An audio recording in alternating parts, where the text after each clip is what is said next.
Imagine this. It's the late 1960s and you're sitting in your kitchen, spreading margarine onto a slice of bread. You've heard it all. Butter is bad, saturated fats will kill you, and vegetable oils are your heart's best friend. This is what the experts, the advertisements, and even your doctor have been telling you. But what if I told you this seemingly innocent act was part of one of the most controversial nutritional experiments in history?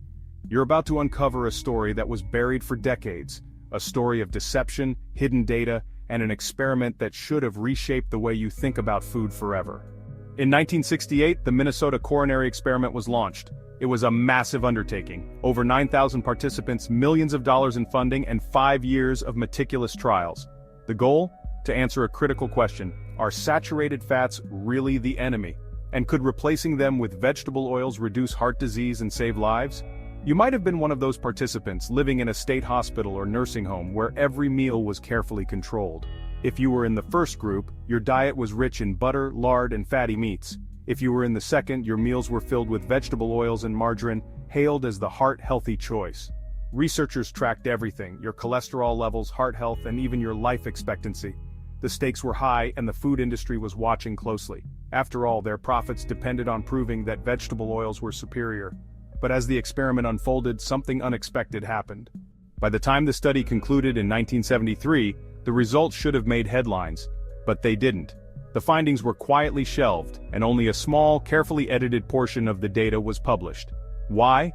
Because the truth was too inconvenient. Here's what the suppressed data revealed. 1. Lower cholesterol, no benefit. If you were in the vegetable oil group, your cholesterol levels likely dropped, a result celebrated by the medical community. But here's the twist: this didn't translate into fewer heart attacks or a longer life. In fact, some in your group were more likely to die than those enjoying butter and steak. 2. A dangerous trade-off. For every 30 milligram deciliter drop in cholesterol, your risk of death increased by 22%. How could this be? It turns out that the polyunsaturated fats in vegetable oils oxidize in your body, creating toxic byproducts that damage your cells and arteries. While these oils lowered your cholesterol, they increased inflammation and oxidative stress, hidden dangers that the public was never warned about. 3. Saturated fats, not the villain. If you were in the saturated fat group, your survival odds were better.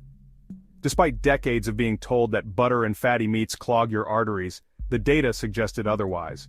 Saturated fats are stable and resistant to oxidation, making them far less harmful than the processed oils you were told to embrace.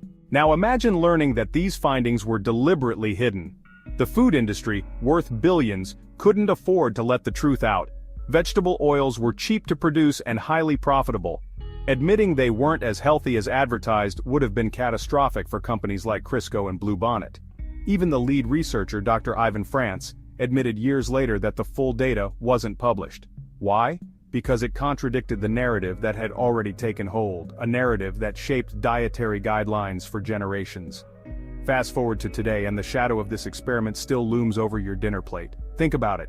How many times have you chosen a low-fat option, believing it was the healthier choice? How many vegetable oil-laden processed foods have you eaten, trusting they were better for your heart?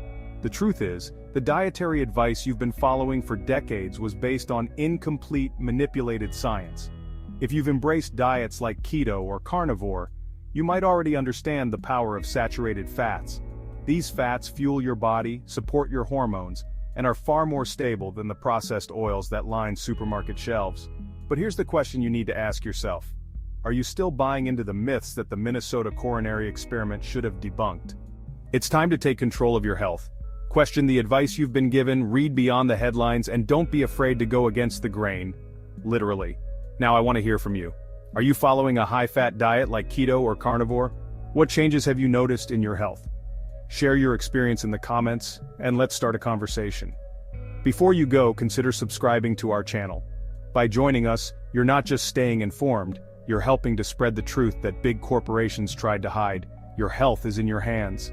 The next time you pick up a tub of margarine or a bottle of vegetable oil, think back to what you've learned today. Choose wisely. Let's rewrite the story together.